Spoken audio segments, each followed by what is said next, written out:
Oke teman-teman, assalamualaikum warahmatullahi wabarakatuh, saudara-saudara semuanya dimanapun anda berada. Sore ini kita akan OTW dari Jajar ke kota Wonosobo. Sore hari pukul 5 kurang 8 menit dan suasananya sangat wonderful sekali karena sore ini dipenuhi dengan kabut. Oke, bagaimana kita review bersama perjalanannya, semoga aman-aman saja. Mari kita lanjutkan.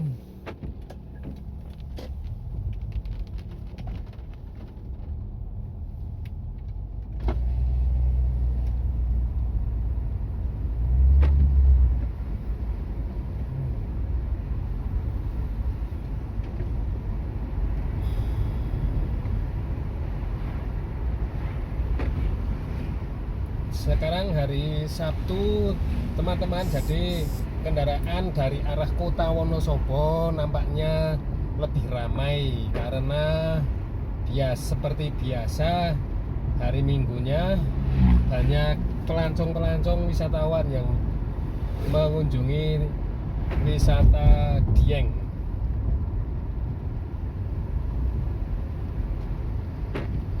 Tadi habis hujan, tapi hujannya nggak begitu lama. Jadi biasanya kalau sehabis hujan itu mendungnya atau kabutnya langsung berdatangan, teman-teman. Tapi kalau pas hujannya tidak.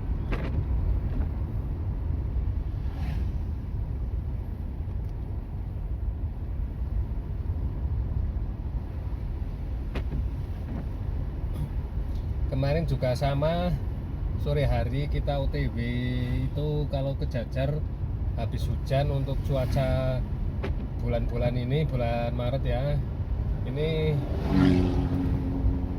kabutnya mantap ini, teman-teman. Tapi kalau sudah masuk musim panas nanti kabutnya berkurang, hanya tempat-tempat tertentu saja yang memang sudah menjadi langganan kabut. Kalau untuk di Kejajarnya sendiri di sini nggak begitu intensif kabutnya. Kalaupun ada, kalau pas musim terang itu ya sekali dua kali, tidak setiap hari. Tapi kalau musim hujan dan hujannya sudah reda, ini baru selalu ada kabut. Nampaknya di bawah ini agak hujan ini, teman-teman.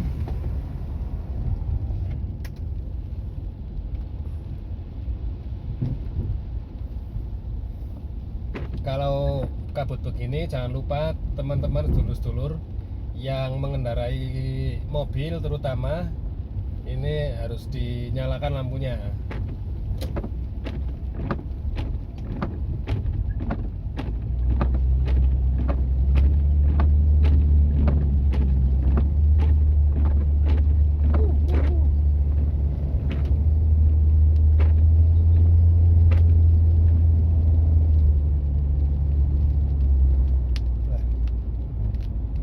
Gasnya agak error ini, gasnya telat atau kuplingnya ini, teman-teman.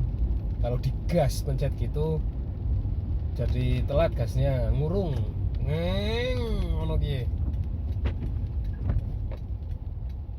Kita sampai di Rejosari namanya, ini tempatnya Josari, desanya Tambi. Disinilah ada pabrik teh Tambi.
beginilah suasana pegunungan, dingin dan bikin ngantuk. Kita sampai di Desa Mbono, ini sebelah kiri kita. Dan sebelah kanan kita ini juga ada masjid, ada home village, ada homestay.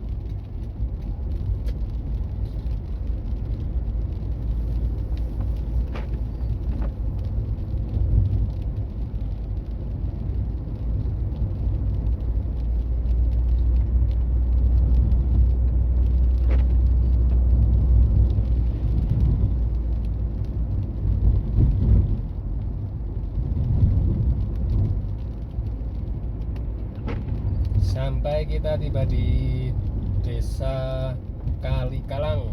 Ini sudah masuk Kecamatan Garung ini. Baru saja kita melewati jembatan.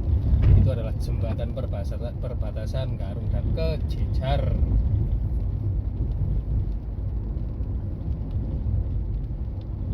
Ini ada pernikahan. Kalau di Wonosobo ini sudah level berapa ini ya? Ini untuk kegiatan kemasyarakatan ini sudah normal, tapi harus mematuhi protokol kesehatan. Jadi seperti acara-acara yang mengundang orang banyak ini sudah diperbolehkan, tapi harus mematuhi protokol kesehatan. 3M: mangan, mancing, molor. Mangan, mancing, molor. Ya guys, soalnya aku hobinya mancing guys, tapi sudah lama sekali tidak mancing ini guys. Aduh, karena istri kemarin baru hamil sampai lahiran, berarti udah sekitar 1 tahun ini guys. Sudah 1 tahun saya tidak mancing. Kata orang tua, kalau istri sedang hamil itu jangan banyak berpolah dengan makhluk-makhluk lain. Itu seperti mancing juga ada yang tidak memperbolehkan. Kalau saya sih ya percaya tidak percaya, tapi karena ada yang ngomongi, ada yang memberitahu dan ya dalam tanda kutip tidak memperbolehkan, ya saya ngikut aja, menghormati gitu ya. Ya kalau kita dongengan sama teman-teman lain sih soal itu kalau istri sedang hamil jangan main-main mancing misalkan sih, itu sih ada yang setuju, ada yang percaya, ada yang tidak. Buktinya teman mancing saya juga pernah itu waktu istrinya lagi hamil, bahkan sampai melahirkan itu tetap mancing, tetap ngajak mancing. Itu ya alhamdulillah waras, sehat, selamat. Dan tapi ada juga yang mengatakan kalau istri lagi hamil itu boleh saja mau mancing misalkan, boleh, yang penting itu tidak menyiksa. Itu yang catatan pentingnya, itu tidak menyiksa hewannya, mempermainkan dan menyiksa. Kalau mancing kan kita memang mencarinya ikan, kan harus menangkapnya dengan pancing, dengan jala, jaring, dengan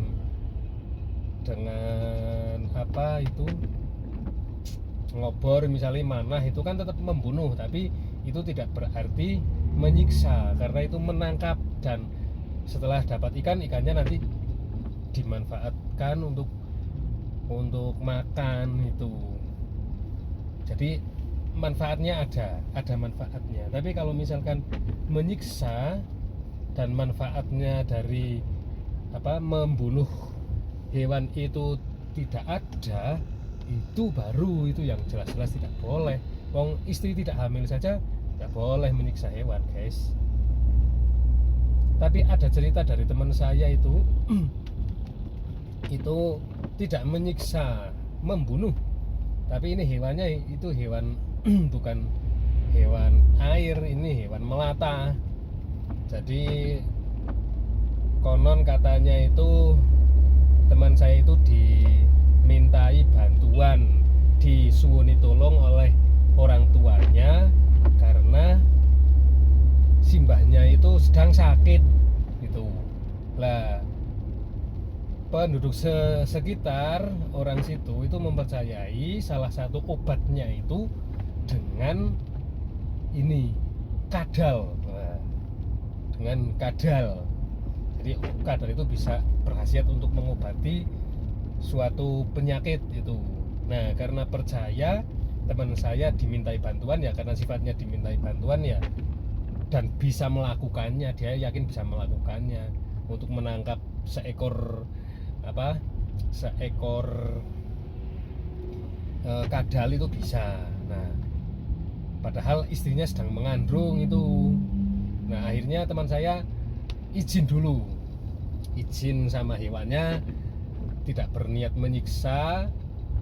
Itu tidak berniat menyiksa, intinya ada orang yang butuh untuk obat, jadi ada manfaatnya di situ untuk obat. Itu ditembung lalu ditangkaplah si kadal itu dan dijadikan obat. Nah, itu ternyata ada efeknya. Itu ada efeknya ternyata. Jadi menurut penuturan teman saya itu setelah anaknya lahir itu anaknya itu lidahnya itu lebih panjang dari lidah normal orang biasa itu. Jadi kalau gini itu panjang gitu ya. Itu sih wallahu alam ya, itu kuasa Allah yang jelas lah. Mungkin orang yang tidak membunuh kadal atau ular pun ada saja yang lahir dengan lidah yang panjang itu. Kalau teman-teman googling, teman-teman searching di media itu ada, memang ada orang yang punya ciri khas, punya kelainan pada orang umum, yaitu lidahnya panjang. Dan itu ya wajar-wajar saja. Tapi karena masyarakat setempat, terutama orang Jawa di sini ya memang meyakini ada sebab ada akibat. Nah, kebetulan saja teman saya itu pernah ketika istrinya mengandung itu menangkap kadal untuk dijadikan obat. Ya, itulah cerita tentang mancing dan kadal. Ngomong-ngomong kembali ke mancing, teman-teman yang punya referensi tempat mancing yang dekat dari Wonosobo, mohon dikonfirmasikan, diinfokan ya. Soalnya kalau di Wonosobo itu tempat ikan itu sudah tidak begitu banyak, mengingat kondisi air di sungai-sungai Wonosobo ini sudah banyak tercemar,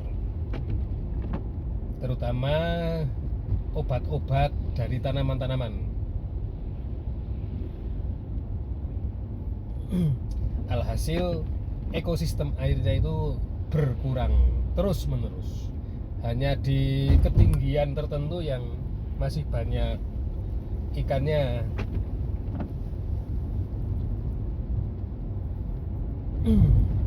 Terutama kalau yang sungai-sungai yang ekosistem airnya sudah musnah, itu yang dikejar itu teman-teman, di daerah pegunungan, daerah pertanian. Itu karena memang mayoritas pertanian di daerah itu menggunakan pestisida, itu obat-obatan kimia. Jadi ketika hujan itu air dari lahan itu mengalir ke sungai, membawakan obat-obat, akhirnya ekosistem di air itu pada kabur. Ya nggak tahu mati atau tidak, yang jelas menghilang. Ya jelas ya nggak mau tinggal di situ lah. Kalaupun ada hewan di air itu hewan-hewan tertentu. Kalau ikan itu hampir sudah tidak ada. Kalau ada pun itu tempat-tempat yang sangat tertentu sekali. Katanya itu ada. Kalau di daerah pegunungan yang tidak tercemari obat di hilir, di daerah hilirnya itu masih ada ikan walaupun jenisnya tidak banyak. Tapi kalau di daerah yang sudah sungainya itu sudah diairi obat-obatan dari pertanian itu ya ada hewannya tapi bukan ikan. Itu namanya hewan kayak semacam bekicot ya. Bekicot tapi kecil-kecil, hitam-hitam. Apa itu namanya nggak tahu itu banyak. Bekicot tapi kecil-kecil segini-gini teman-teman. Oke, kita sudah sampai di Mojo Tengah teman-teman. Ini tentu saja karena sudah semakin turun itu kabutnya jadi semakin kabur. Tapi di kota Wonosobo pun kalau malam sehabis hujan dalam kondisi cuaca yang dingin, suasana yang dingin itu tetap kabut pun ada. Tapi tidak setiap hari.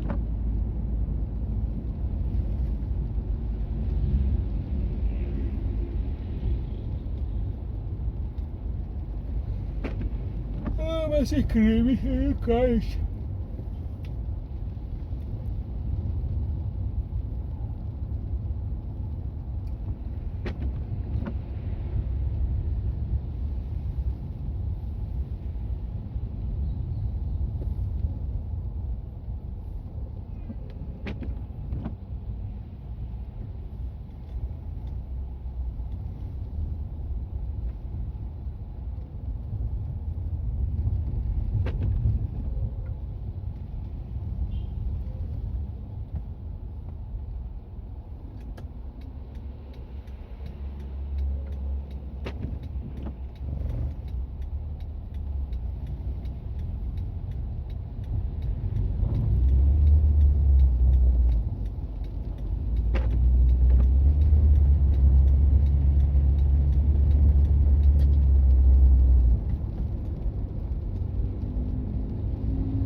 Sudah 18 menit guys kita berjalan guys.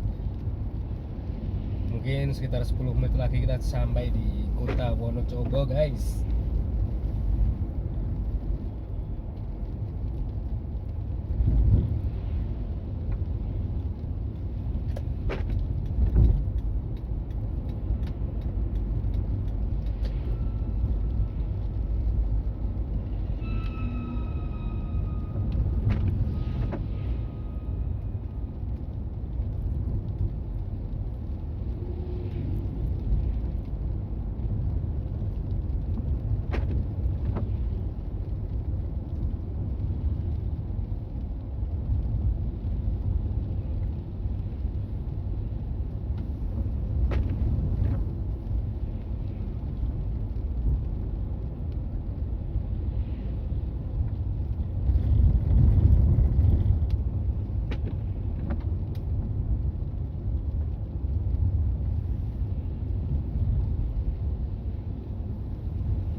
Kita sampai di SPBU Kerasak Mojo Tengah. Sore hari lampu-lampu mobil sudah pada menyala. Ini tapi kalau jalan yang arah ke bawah ini nggak begitu ramai ini teman-teman. Tidak seramai, tidak sepadat jalan menuju ke atas, menuju ke Dieng.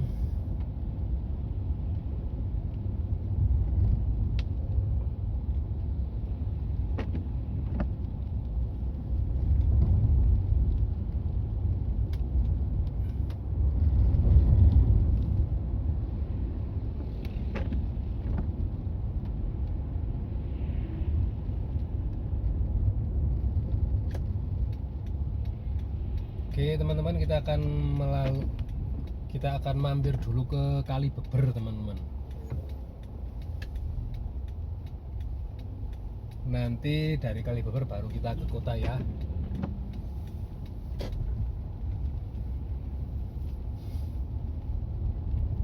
Ini kita ke Kali Beber melalui jalan Munggang. Jalannya halus teman-teman, dari sampai Kali Beber ini halus semua. Kita lewat SMP Mojo Tengah, SMP 3. Ini nampaknya murid siswa SMP ini.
Inilah suasana di Kali Beber sore hari teman-teman. Nampak masih ramai sore hari karena Kali Beber ini adalah pusat pendidikan dan juga pusat pondok pesantren di Wonosobo.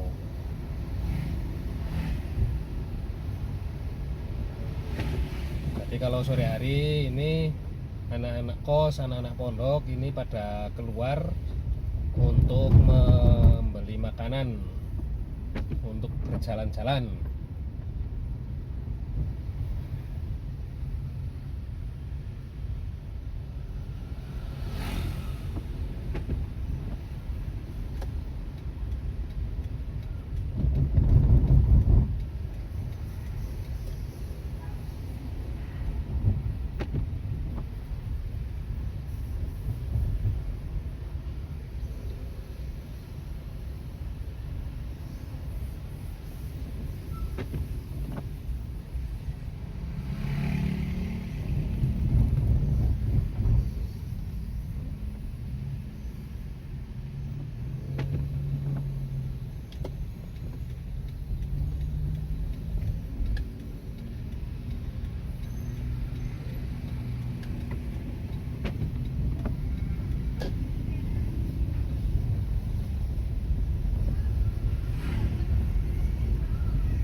Oke teman-teman, di kanan kita adalah kampus terbesar di Wonosobo. Kita coba masuk ke dalamnya, ada apa ya sore hari.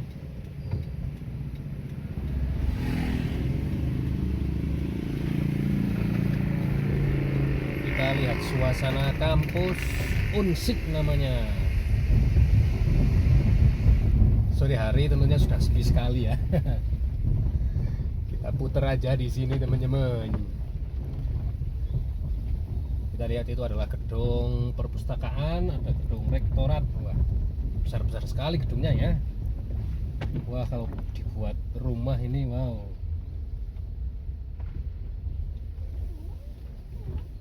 Oke teman-teman, perjalanan sore hari ini kita cukupkan sampai di sini dulu, dari ke Jajar sampai ke Kalibeber. Dan selanjutnya kita akan review perjalanan dari kampus Unsik ke Kota Wonosobo. Terima kasih. Assalamualaikum warahmatullahi wabarakatuh.